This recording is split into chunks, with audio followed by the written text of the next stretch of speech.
buenos días y feliz sábado a cada uno de ustedes. Estoy muy contento de presentar esta mañana la palabra de Dios. Quiero dar la bienvenida a la iglesia de Shalom y a la iglesia de Salem en la ciudad de Rockford y a cada una de las personas que nos están acompañando y se están uniendo con nosotros a esta transmisión. Estamos seguros que Dios habrá de darnos su bendición esta mañana. Es un mensaje muy especial que llega a nuestro corazón, porque es la manifestación de los milagros de Dios que serán presentados esta mañana. Antes de poder estudiar la palabra de Dios y de presentar el mensaje que Dios me ha dado, quisiera pedir la iluminación del mismo Espíritu que inspiró la palabra. Oremos. Eterno Padre, gracias Señor por tus bendiciones. Gracias porque nos das oportunidad de gozar de tu compañía, de tu presencia y de la manifestación de tu poder.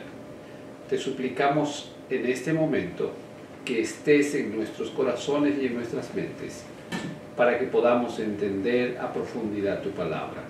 Te lo rogamos en el nombre de nuestro Señor Jesucristo. Amén.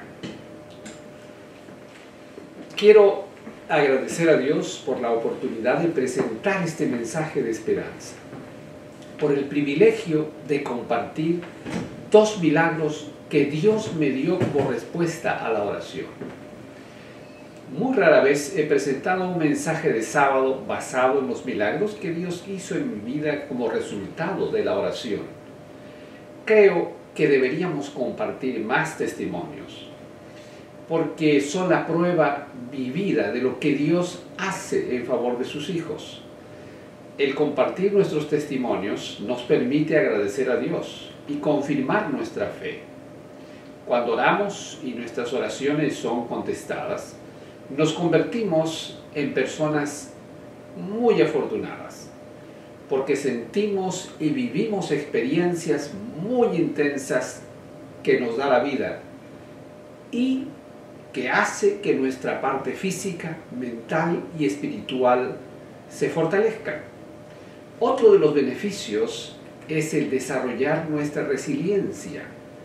La resiliencia es la capacidad que Dios nos da para poder adaptarnos a cada una de las situaciones de la vida con una actitud positiva, proactiva, inclusive frente a la adversidad de algo o de alguien que nos cause malestar. Esto ocurre cuando nosotros o los que amamos sufren un accidente, o cuando tenemos una pérdida, o cuando llega una tragedia. El mensaje de hoy no será un mensaje teológico sobre la oración, ni un estudio doctrinal sobre este tema. Consistirá en compartir parte de mi experiencia de vida con la oración y cómo Dios trabajó en favor de otras personas de manera milagrosa y cómo cambió la vida de manera dramática. En estos últimos años, especialmente en medio de esta pandemia, la oración ha sido el medio más usado por los cristianos para enfrentar la incertidumbre, la enfermedad grave, el dolor y la muerte. Nos ha tocado vivir a nosotros y a nuestros hijos situaciones muy especiales que impactarán nuestras vidas. Vale la pena preguntarnos por qué la oración es recomendada por los creyentes y los no creyentes. Vivimos en un mundo que, aunque el dolor, la enfermedad y la muerte han formado parte de la vida por mucho tiempo, hoy se presenta muy cerca de nosotros en nuestro quehacer cotidiano. En este gran país, el COVID-19 ha tocado la puerta de más de 2.200.000 personas, de las cuales 120.000 aproximadamente han muerto. Preguntémonos, ¿por qué la oración es tan importante? Los seres humanos creemos que somos muy fuertes, que somos capaces de resolverlo todo. Pero esto no es cierto. Esta pandemia nos mostró que no somos capaces de resolver un virus conocido pero modificado. Incluso tenemos problemas para enfrentar con éxito las crisis financieras que estamos viviendo. Por esa razón debemos buscar a Dios. Otra razón es porque fuimos creados para estar constantemente en comunión con nuestro Creador.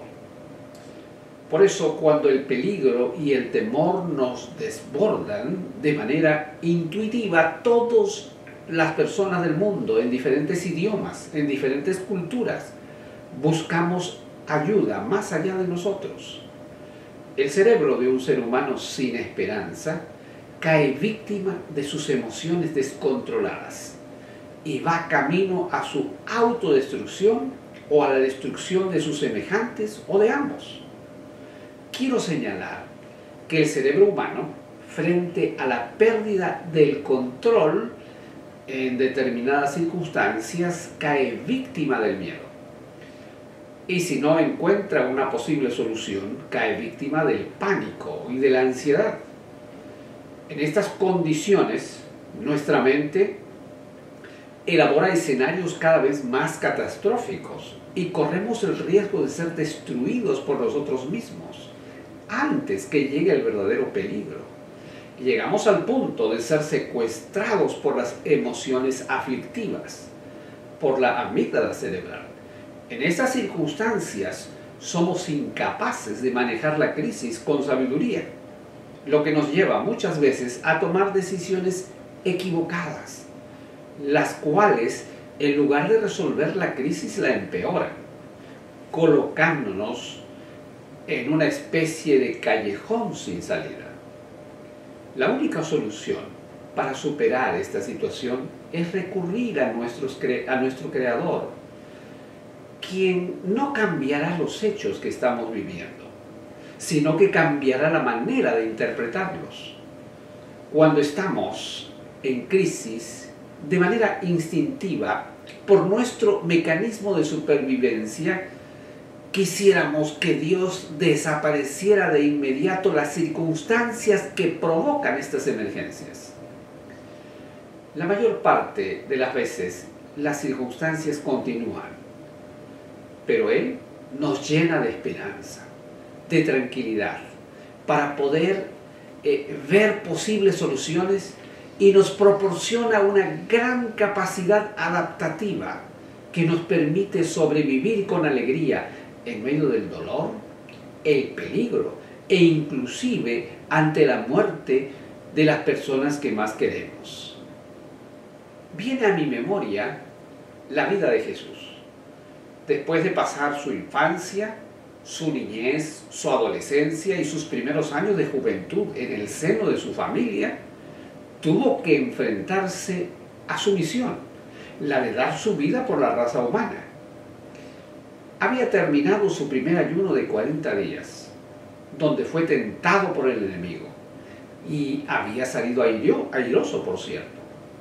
Ahora le tocaba elegir a sus apóstoles, aquellos que no solo lo acompañarían en su misión en esta tierra, sino que serían los que terminarían la obra de llevar a los seres humanos a la fuente de la salvación. Si elegía mal, su misión después de su muerte correría el peligro de fracasar. Me imagino que fue una lucha mental, porque nunca Jesús usó su divinidad para favorecerse. Dice la Escritura que Jesucristo en aquel momento decidió pasar la noche en oración. Cuando nos sentimos impotentes o no sabemos qué hacer y estamos asustados, nosotros también buscamos a Dios en oración, pero pocas veces pasamos la noche entera en oración. Deberíamos hacerlo con cierta frecuencia para sentirnos seguros y con gran poder. La Sagrada Escritura, comenzando acerca de cómo el Señor Jesucristo resolvía los problemas más complicados y difíciles de su vida, dice en Lucas capítulo 6, versículo 12 y versículo 13. Por aquellos días, Jesús se fue a un cerro a orar y pasó la noche orando a Dios, y cuando se hizo de día, llamó a sus discípulos y escogió a 12 de ellos, a quienes llamó apóstoles. Jesús iba a realizar una de las tareas más importantes de su vida en esta tierra. Como hombre, hubiera actuado de un modo diferente, siguiendo su sentido común, usando su lógica y sus estrategias. Supongamos que te tocara formar parte de una comisión para elegir el pastor de la iglesia más importante de Chicago. ¿Qué criterios básicos sugerirías que se colocaran en consideración para hacer esta nominación tan importante? Sin duda alguna, tú pensarías en que debía ser joven, activo, saludable, inteligente, graduado de la Facultad de Teología, que tenga un posgrado, un récord de trabajo exitoso, una buena personalidad, que sea carismático, de buen juicio, inteligente, sabio, así como también espiritual, es decir, el mejor. Jesús era un ser humano y tenía un pensamiento lógico como el nuestro. Este grupo tenía que enfrentarse a los fariseos, a los escribas y sacerdotes, que eran muy estudiados, astutos, muy agudos en sus pensamientos y acostumbrados a destruir a sus enemigos. Ahora le tocaba escoger a su equipo de trabajo. ¿A dónde iría a buscar a los candidatos? Tal vez a la escuela de los rabinos, a la clase media de Jerusalén, a sus vecinos del barrio de Nazaret, a los líderes naturales que conocía en su pueblo. Él no hizo ninguna de estas cosas, sino que tomó la decisión de conversar con su Padre toda la noche, para que su mente, sus emociones y sus razonamientos lógicos estuvieran sujetos a la voluntad de su Padre. Tal vez tú estás por tomar la decisión más importante de tu vida y te preguntas, ¿la persona con la que estoy saliendo es la mejor para mí? ¿O estás por cambiar de trabajo? ¿O quién sabe, estás al borde de la separación o el divorcio? ¿O tal vez tu fe está flaqueando y deseas dejar la iglesia? ¿O deseas moverte de país? ¿O estás por escoger la carrera de tu vida? Y quién sabe, crees que el problema que tienes en tus manos en este momento es el más terrible y que ningún ser humano lo ha sufrido jamás. Pero siempre hay un caso peor que el que nosotros estamos viviendo. Conocí a un hombre que no pasó una noche orando a Dios, sino muchas. Su caso impactó mi vida y no lo he podido olvidar. En aquel tiempo era el presidente de la Asociación Peruana Central, la única asociación en la capital del Perú. Y conocí a un joven de una iglesia grande e importante. Era muy activo, muy dedicado a las cosas de Dios, anciano de la iglesia, y a pesar de su juventud era muy respetado por la influencia espiritual que irradiaba. No era un líder de la iglesia, sino un amigo, quien confiaba en las cosas que yo le compartía y siempre me buscaba para pedir consejo. Un día me llamó y me contó que se había comprometido con una señorita de la iglesia. Yo también la conocía a esta señorita. Ambos eran jóvenes ejemplares. Esa fue una buena noticia para mí. Lo felicité y lo animé para que siguiera adelante. Meses después me llamó para darme una buena noticia. Ya habían fijado la fecha de su boda y me dijo que ambos estaban de acuerdo en que yo los casara. Me sentí muy honrado con esta decisión porque los apreciaba y creía que Dios había dirigido esta relación de amor. Una tarde recibí una llamada de José. Pensé que iba a coordinar algún detalle de la boda, pero no fue así. En aquellos años, en el Perú, se hacía exámenes serológicos o exámenes de sangre antes de casarse para verificar que los contrayentes no tuvieran enfermedades venéreas o de transmisión sexual.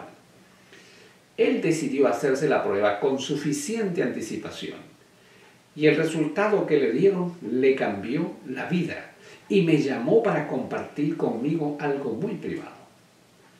Me dijo entre lágrimas: pastor, estoy contagiado con el SIDA. En aquellos años, una persona con esa enfermedad era estigmatizada, era clasificada como alguien con quien no debías acercarte ni tener ninguna relación. Llorando me dijo: no he estado con nadie, pastor, no he hecho nada incorrecto, no sé cómo adquirí esta enfermedad. Le pedí que se calmara. Hicimos una oración y luego le pregunté: ¿en los últimos 6 meses tuviste alguna transfusión de sangre? Y él me dijo: no. ¿Fuiste a un hospital o médico para algún procedimiento? Pensó y me dijo: solo fui al dentista para una extracción. Oh, le dije: allí te contagiaron. Debes ir a hablar con el dentista. Entre lágrimas me preguntó: ¿qué hago, pastor? ¿Qué le digo a mi iglesia? ¿Qué le digo a mi novia? ¿Qué le digo a mi familia? No sé qué hacer. Estoy desesperado, no puedo dormir, he perdido el apetito, me estoy volviendo loco. Lo único que podía hacer era recurrir a Dios, porque yo no tenía ninguna respuesta a esas preguntas. Decidimos iniciar entre los dos una cadena de oración. Fue a su médico, visitó al dentista y encontró que allí se había contagiado. Su desesperación no se calmó porque en 4 meses sería su boda. Así que le sugerí que haga una vigilia y oración para preguntarle a Dios qué es lo que tendría que hacer. Él hizo no un día de vigilia y oración, sino 2, y el Señor le dio una respuesta clara. Me llamó y me dijo: pastor, ya tengo paz en mi corazón, porque Dios me ha respondido y me ha dicho qué es lo que tengo que hacer. Me quedé muy sorprendido, ansioso de escucharlo, y muy emocionado le pregunté: dime, ¿qué te ha dicho Dios? Lo notaba tranquilo, calmado, muy animado en medio de su tragedia, la cual era una sentencia de muerte. Me contestó: Dios me dijo, hay miles de enfermos de SIDA en la ciudad y no hay nadie que les lleve el mensaje de salvación, y yo te he elegido a ti para que cumplas esta misión. Me quedé impactado con la respuesta de Dios, pero reaccioné y le dije: si eso es lo que Dios te ha dicho, comienza hoy mismo. Te voy a proveer todo lo que necesitas, pero quiero sugerirte algo. Todavía no digas nada a nadie. Tenemos que seguir orando. Siento que Dios preparará el camino para que comuniques esta noticia en el mejor momento. José, siendo consciente que no solo él tenía los días contados, sino muchos de los enfermos como él, comenzó a trabajar con mucho ahínco y fervor por los enfermos de SIDA que conoció en el hospital. Y me dijo: mi doctor me recomendó que tome una nueva prueba para verificar los resultados de la prueba de ELISA. En aquellos años se solía reconfirmar la prueba de anticuerpos de ELISA con otra prueba que se llamaba Western blot. Hoy se usan otras pruebas. Este segundo test confirmaría los resultados. Así que le dije: José, por favor, llámame cuando te den el resultado. Me llamó 3 semanas después. Recuerdo que era un 10 de octubre, 2 días antes de mi cumpleaños. El personal de la oficina estaba celebrando mi cumpleaños en mi casa. De pronto recibí una llamada telefónica. Era José. Mi corazón se aceleró. Pensé en el resultado. Estaba nervioso. Al otro lado del teléfono José lloraba a gritos, como si estuviera desconsolado. Yo me contagié de ese llanto y también comencé a llorar. Quería calmarlo, pero no se podía, así que esperé. Esa espera fue muy larga para mi mente, porque se cruzaban muchas cosas en mi cabeza. ¿Y ahora qué le voy a decir? ¿Y cómo le diré que tiene que comunicar la noticia de su enfermedad a la iglesia, a su novia, a su familia? Era muy difícil para mí. Finalmente se calmó y me dijo: pastor, estoy sano, Dios contestó nuestras oraciones. Estoy llorando de alegría, no sé cómo expresar mi gratitud a Dios. Ya salté, ya lloré, ya me emocioné, pero estoy feliz. Y siento la convicción que debo seguir trabajando y seguiré trabajando por la gente que nadie quiere, pero que necesita a Dios y su salvación. Mis queridos hermanos, podemos pasar por el valle de sombra y de muerte, pero el Señor nos dará paz si decidimos seguir su voluntad, la cual Dios siempre nos revela a través de la oración. No hay nada que Dios no pueda hacer en favor de nosotros, no hay nada que pase sin un propósito. Pídele a Dios en oración que te muestre el propósito de tu vida en medio de tu crisis. Dios nos dice: encomienda al Señor tu camino, confía en Él y Él actuará. Hará resplandecer tu justicia como la luz y tu derecho como el mediodía. Salmos 37, 5 y 6. Cada mañana, cuando te levantes, habla a Dios, entrégale tu vida, sal de tu casa confiando en Él. Recuerda que Él siempre será tu protector, tu ayudador y tu salvador. Él hará que los demás te vean como una persona que debe ser respetada, como una persona completamente confiable. Él pondrá gracia y poder en tus ojos para que los demás puedan ver a Dios a través de ti. Tal vez estés pensando algo parecido a José. Dios no lo abandonó y tampoco te abandonará a ti. ¿Qué haríamos si nos encontráramos en una situación de emergencia y dolor, tales como una enfermedad mortal, como el cáncer o como el COVID-19 o alguna otra enfermedad que nos podría llevar a la muerte? ¿Te has preguntado cómo reaccionarías? ¿Cómo te acercaría esto a Dios? ¿Cómo te sentirías si recibirías la respuesta de Dios como la que recibió José? Lo que más nos atormenta cuando algo así ocurre son preguntas como: ¿por qué a mí, Señor? ¿Por qué a mi familia?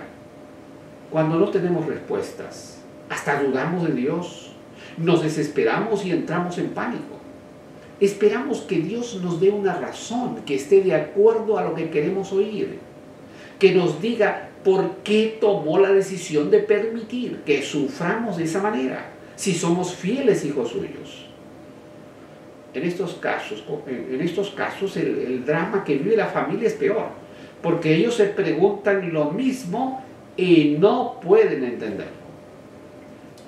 El Señor Jesucristo dijo con mucha claridad: todo lo que ustedes al orar pidan con fe, lo recibirán. Así que Él promete que todo lo que pedimos, cualquier cosa, lo recibiremos. Sin embargo, la condición es tener fe. Y fe es confiar en la voluntad de Dios. Fe es pedir lo que conviene. Fe es estar tranquilos y seguros habiendo superado el miedo. Fe es tener a Jesús como nuestro amigo, Padre, hermano y Salvador. Fe es que mientras vivamos en el peligro, continuemos haciendo la voluntad de Dios. No puedo olvidar cuando en mi país vivíamos tiempos sumamente peligrosos, donde podía explotar un coche bomba que destruía edificios enteros y mataba a los que vivían en él, como ocurrió en el edificio de la calle Tarata, en el barrio de Miraflores. Ese día fue catastrófico y doloroso para todo el país. El lugar donde ocurrió el hecho es una zona comercial, dentro de un distrito de clase media de Lima. 2 vehículos, cada uno equipado con 250 kilogramos de explosivos, aproximadamente 500 libras en cada carro, 1000 en total, explotaron en la mencionada calle a las 9:15 de la noche, matando a 25 personas al instante, hiriendo a más de 200 personas, y la onda expansiva destruyó y dañó 183 casas, 400 negocios y 63 automóviles que estaban estacionados en la calle. Vivíamos en una zona de guerra, orando a Dios y pidiendo por su protección. En aquel tiempo estaba trabajando como profesor de la Facultad de Teología en la Universidad Peruana Unión. Cada domingo los miembros del personal salíamos a hacer nuestras compras a un mercado popular cercano. Para los que no conocen la universidad donde me tocó trabajar, les explicaré brevemente algunos detalles. La universidad está a las faldas de un cerro, dividida por un río muy caudaloso en la temporada de lluvias. La única manera de llegar al pueblo era usando un pequeño puente en el que podía transitar un solo carro, así que para pasar de un lado a otro había que esperar. Un domingo, mi esposa y yo salimos de compras al pueblo en nuestro auto Toyota blanco que se lo habíamos comprado a la policía. Después de hacer las compras, nos dirigimos al puente para esperar nuestro turno para pasar al otro lado del río camino a nuestra casa. Manejaba mi vehículo a poca velocidad. De pronto un camión frigorífico muy grande apareció como una flecha, nos adelantó y se colocó delante de nosotros, deteniéndose antes de cruzar el puente. Aunque esa fue una acción peligrosa, no me inquieté demasiado porque los camioneros solían hacer esas maniobras. De pronto, de manera inesperada, el camión retrocedió y nos golpeó con gran fuerza en la parte delantera de nuestro carro. Luego emprendió la fuga. Quedé confuso por un instante y sin pensar activé la sirena de la policía que todavía estaba en el carro y comencé a seguirlo. Mi esposa que me acompañaba me dijo que trataba de persuadirme que no siguiera ese camión, pero parecía que mis oídos estaban cerrados, tal vez por la adrenalina del momento. El camión, tratando de huir, entró en una calle sin salida. Desperté a la mitad de la calle y detuve el carro. De pronto, el camión se detuvo al final de la calle y ocurrió algo que nosotros no esperábamos. 3 hombres salieron huyendo de ese carro con armas en sus manos y comenzaron a disparar en nuestra contra. Nosotros nos tiramos al suelo y nos cubrimos con las puertas abiertas del carro. Luego hubo un momento de silencio y nos levantamos. Del camión salió el conductor ensangrentado. Abrió la puerta trasera del frigorífico y salieron 2 hombres más. Sin duda, se trataba del chofer y de sus 2 ayudantes. Habían sido víctimas de un secuestro y robo y muy posiblemente hubieran sido asesinados más tarde. Todo pasó tan rápido. Mi esposa reaccionó y me dijo: vámonos. Di media vuelta al carro y salí rápidamente de regreso a nuestra casa. En el camino íbamos en silencio y solo atinamos a dar gracias a Dios porque nos había librado de la muerte. En casa teníamos 3 hijos pequeños esperándonos. Estacioné el carro en la cochera y esperaba que mi esposa me regañara por mi actitud realmente imprudente, pero no dijo nada. Luego me pregunté qué pasó con el carro, cómo llegué hasta aquí con el radiador roto después del fuerte golpe que nos dio ese camión. Me bajé, me dirigí a ver el daño, llamé a mi esposa y le dije: mira, mira. Ella se acercó, miró y ambos quedamos espantados. No sabíamos qué había ocurrido. En ese momento nos quedamos mudos y luego caímos de rodillas para agradecer a Dios por su cuidado milagroso. El carro no tenía ni un solo rasguño. Entonces entendimos que Dios nos había usado para responder la oración de fe de estos 3 hombres. Asimismo nos había mostrado que Él protege a sus hijos enviando a sus ángeles, provocando pavor, miedo en los asesinos, dándonos tranquilidad y mostrándonos su amor. Mis queridos hermanos, la oración de fe puede mucho. No solo transforma las circunstancias, sino nos transforma a nosotros para enfrentarlas con seguridad. El Señor dice, no se aflijan por nada, sino preséntenlo todo a Dios en oración. Pídanle y denle gracias también. Así Dios les dará su paz, que es más grande que lo que el hombre puede entender. Y esa paz cuidará sus corazones y sus pensamientos por medio de Cristo Jesús. Filipenses 4, 6 y 7. Frente al inminente peligro, Dios nos recomienda que no nos aflijamos por nada. Pero ¿cómo es posible que podamos hacer esto? Esto es posible si en esos momentos entramos en oración. Y luego dice, insiste, pídele, ruégale. Esta insistencia no es porque Dios no nos esté escuchando, sino porque nosotros debemos desarrollar nuestra fe. La siguiente recomendación es darle gracias. Pero ¿cómo puedo darle gracias si todavía no ha ocurrido el milagro? Dar gracias antes que ocurra el milagro nos ayuda a confirmar la fe y a darnos tranquilidad y paz. La paz que Dios nos promete trasciende el pensamiento humano, va más allá del pensamiento humano. Modifica nuestra manera de mirar las cosas, de interpretarlas y de ver el fin desde el mismo principio. Dice que esta paz cuidará nuestras emociones y fortalecerá nuestra parte consciente, nuestra parte racional, donde se elaboran los juicios. No tengo palabras para agradecer cómo trabaja Dios en nuestro favor. El resultado de la oración produce un cambio radical en la valoración e interpretación de lo que estamos viviendo y produce un cambio en la corteza prefrontal, la cual es la parte cognitiva, la que valora lo que hacemos y lo que vivimos. Nos da la capacidad de procesar lo que estamos viviendo de una manera objetiva, razonable, con un panorama claro para encontrar soluciones que nos hagan vivir mental, emocional, física y espiritualmente saludables. El poder de Dios a través de la oración, antes de cambiar las circunstancias, cambia nuestras vidas.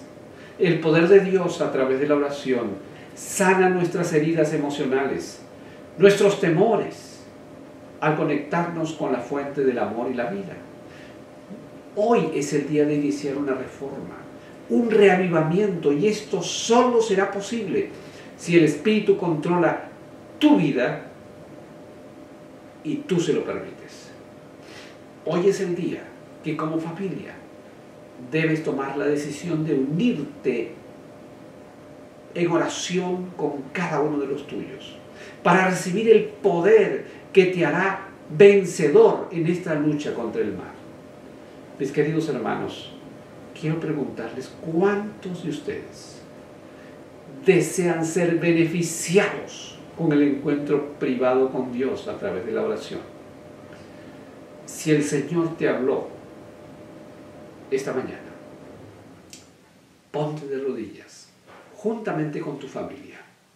Tómense de las manos y voy a elevar una oración intercesora por cada uno de ustedes. Necesitamos reconfirmar nuestra práctica de la oración en nuestra familia. Oremos. Eterno Padre, gracias, eterno Señor, porque tú nos has hablado a nuestros corazones y a nuestras mentes esta mañana. Gracias, Señor, porque nos diste la herramienta de la oración, que es la comunicación contigo, a través de la cual recibimos poder y la unción de tu Espíritu. Te pido, Padre, por todas las familias, por todas las personas que hoy están tomando la decisión de dedicarse a una comunicación eficaz y permanente contigo. Y que tú, Señor, puedas otorgarnos tu bendición, tu paz, tu amor y tu salvación. Te lo rogamos en el nombre y por los méritos de nuestro Señor Jesucristo. Amén.